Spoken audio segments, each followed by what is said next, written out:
using information from 6 wood processing mills around London. The first type is used wood from furniture and domestic or industrial architectural elements. These are usually recycled and processed into new furniture or fixtures after standardized treatment, while the remainder is simply disposed of. The second type is waste wood, twigs and branches from the forestry industry, wooden demolition waste, timber pallets and support structures. These are completely unused or unattended, and 87.5% of waste woods are pre-treated, meaning it can only be downcycled and hence are mainly used as fuel to burn or disposed of in landfills.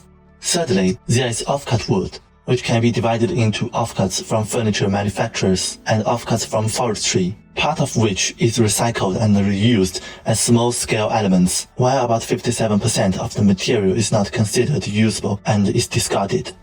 Wood is seen as a sustainable design option, but this traditional non-holistic treatment of wood is crude, and the use of landfills or fossil fuel does not respond to the concept of sustainable design.